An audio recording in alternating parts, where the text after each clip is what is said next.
Landry Salanon pour nous aider à écumer ensemble les faits majeurs marquant l'actualité mais vue par les canards dans leur parution de ce lundi. Landry Salanon, bonjour. Bonjour, Joël Etonji. Alors, avec nos confrères, on va y aller. On démarre la journée avec quel fait majeur? Oui, une nouvelle pas tout à fait gaie. En tout cas, un hommage à cet étudiant qui a été abattu par balle. C'était le 24 mars dernier sur le campus de l'université d'Abomey-Calavi. Matin Libre trouve aujourd'hui les couleurs, notamment les mots, pour rendre notamment hommage à cet étudiant, évidemment, qui réclamait tout de même, j'allais dire, ou certains réclamaient le jour même où il a été donc abattu, la fermeture, comment dit-on, des amphis pour se protéger contre le coronavirus. En tout cas, d'autres quotidiens aussi s'interrogent sur les circonstances de ce décès et appellent notamment à la justice pour l'étudiant Théophile Djaho abattu par balle. C'était le 24 mars dernier. Et puis, autre information, Joël Laïva est-il sur la ligne de départ pour la présidentielle de 2021? En tout cas, des quotidiens continuent à s'interroger. On le voit très actif au départ. Que fait-il actuellement? A-t-il la possibilité, avec les différents tests qui ont été donc mis en place? Analyse aussi dans un instant. Et puis, Komi Kouché, vous le savez aussi, est intervenu pendant le week-end sur les mesures, de façon générale, la gestion du Covid dans tout le monde, et notamment les mesures prises par le gouvernement. Il a pu le révéler, près de 91%, disons, des mesures vont donc en faveur des hommes politiques, notamment proches du pouvoir. Voilà, Joël Etonji, quelques sujets donc abordés par les canards à leur parution de ce lundi. Oui, on va donc y aller. On démarre, ça va être avec quel quotidien? Nous démarrons avec Matin Libre. Matin Libre, avec sa couleur aujourd'hui, notamment l'image de cet étudiant. Il s'appelait Théophile Djaho, dit le journal. Parlant donc du Bénin, Matin Libre, qui rend donc un grand hommage à cet étudiant qui a été donc porté dans sa dernière demeure. C'était samedi dernier dans sa commune, Djakotomé. Nous y reviendrons dans un instant. Joël Etonji. Et puis, Joël Laïva. Voilà le défi qu'il doit donc relever pour 2021. Matin Libre aussi, qui apporte donc quelques recommandations ou notamment quelques conseils ce matin au professeur de droit constitutionnel. Le Nouvel Observateur, enterré samedi dernier dans la consternation totale. De quoi est mort l'étudiant Théophile Djaho? S'interroge donc le journal. Le quotidien qui nous rappelle qu'il y a désormais une place érigée en son nom à l'université d'Abomey-Calavi. L'ensemble d'ailleurs des syndicats d'étudiants sur le campus lui rendent hommage dans les colonnes du journal. Après les députés, précise le quotidien, nommés et puis les maires désignés, qu'en sera-t-il du prochain chef de l'État? S'interroge le Nouvel Observateur. Quel autre adjectif trouvera-t-on désormais? Se pose donc la question ce matin. Le Nouvel Observateur et le journal qui parle donc de la résurgence de la Covid-19 après les communales, nécessité de tester les nouveaux maires, chefs d'arrondissement et puis les différents conseillers. Et parlant des mesures sociales, que comprendre de la confusion dans le paiement des factures d'électricité? S'interroge par ailleurs le Nouvel Observateur. Et Dynamisme Info, décidément des interrogations ce matin, nous parle donc de la gouvernance politique. Grande réalisation, maintien et serrage des ceintures. Quoi pour faire porter en triomphe Patrice Talon en 2021? S'interroge le quotidien. Et puis une requête de Patrice Talon déclarée irrecevable à la Cour constitutionnelle. Un bon signe, mais le bon fonctionnement et l'indépendance des institutions restent sans doute la priorité, sans dire le journal. Et l'Afrique en marche, qui consacre d'ailleurs sa manchette à ce sujet, décision DCC 20-518 du 18 juin 2020. La Cour Djogbenou dit non à Patrice Talon. Chose rare pour donc être signalé, précise le journal, qui n'oublie pas de proposer les images des deux présidents d'institutions, Joseph Djogbenou et le chef de l'État, Patrice Talon. Montée du coronavirus, la fuite en avant du gouvernement, s'interroge par ailleurs le journal. Les églises et les lieux de culte, les boucs émissaires, autre question toujours à la une de l'Afrique en marche. Et le confrère de la matinée qui ne semble pas d'avis avec, j'allais dire, la grosse manchette de l'Afrique en marche. Rejet par la Cour constitutionnelle d'une demande de Patrice Talon contre l'Assemblée nationale. quand Joseph Djogbenou tente de gagner la confiance du peuple. Voilà la conviction du journal, qui nous parle aussi de Nathanaël Coty, président de la Confédération africaine de roller sport, qui était sur une radio de la place le week-end. Nous avons utilisé le roller sport pour révéler le Bénin à travers de nombreuses distinctions. De nombreuses actions sont en vue et les résultats seront donc révélés au grand jour. Le confrère de la matinée qui nous propose l'intégralité de l'entretien accordé donc par Nathanaël Coty dans ses colonnes. Et Nassira qui s'intéresse à la politique, notamment à probable candidature de l'ancien doyen de la faculté de droit de l'université d'Abomey-Calavi pour 2021. Joël Aïvor peut-il être la solution, s'interroge donc Nassira, le journal qui parle aussi de la hausse des contaminations du coronavirus. Les élections en sont pour quelque chose. Voilà, dit ce matin Nassira.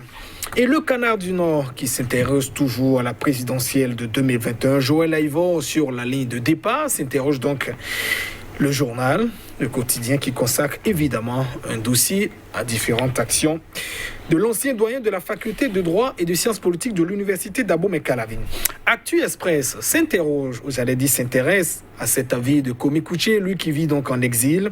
Gouvernance économique mondiale et gestion de la Covid-19, la pertinente contribution de Kwame Kouché, croit savoir Actu Express, un cocktail d'expertise et de compétences au service de la noble et juste cause.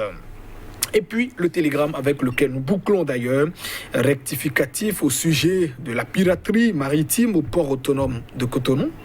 Rappelez-vous, Joël Yetonji, 3 commandants et un civil placés sous contrôle judiciaire. Le commandant du port n'est pas déposé en prison. Et pourtant, la semaine dernière, le télégramme l'affirmait déjà dans son journal. Mea culpa déguisé, Joël Yetonji.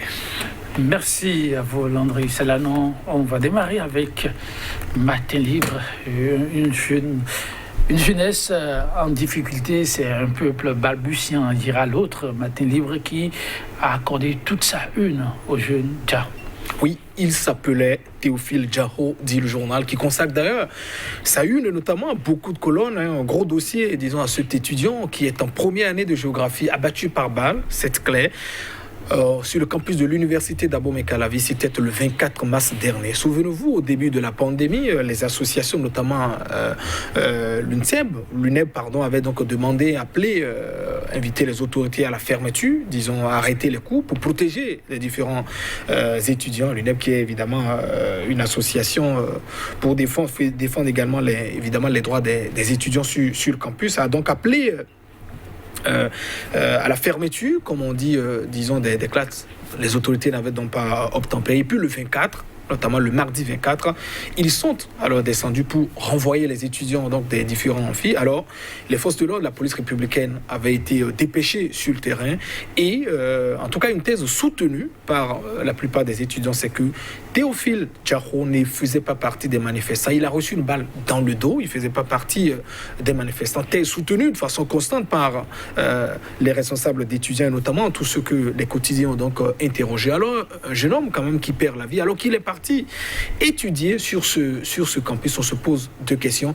Or, finalement, Joël Yetonji, les mêmes autorités du campus ont finalement opté pour les cours en ligne. Vous vous rappelez évidemment avec tout le tintamarre qui entoure pour rappeler ou projeter quand même cette initiative. Et pourtant, la mesure qui était proposée au départ, et même qui a coûté la vie à ce jeune homme, peut-être sait-on jamais, un gros cas de demain, qui a donc perdu la vie. C'est quand même désolant. Conseil de réaction, Boni Yaye a réagi à travers un tweet, ancien président. Nicéphore Dieudonné Segou également a aussi réagi. Candidat Zanaï également, dans une publication sur sa page Facebook aussi a réagi, appelant notamment à une justice pour le jeune, Théophile Djahou Dieudonné. Que s'est-il réellement passé? Qui a tiré, là-bas? Dans quelles circonstances est-il évidemment décédé? Est-ce qu'il faut aussi faire, usage, des armes à feu dans ces genres de conditions? Vous vous souvenez des tristes journées des 1er 2, en tout cas, au Bénin, on voit les forces de l'ordre tirer à balles réelles aussi dans des circonstances. Je crois que ce sont de mauvais souvenirs qu'en principe qui devraient donc passer derrière nous et malheureusement qui reviennent une fois encore. Un jeune homme qui est décédé dans la fleur de l'âge. Il a été enterré à Djakotomé, c'était samedi dernier. Un hommage lui a été tout de même rendu sur le campus.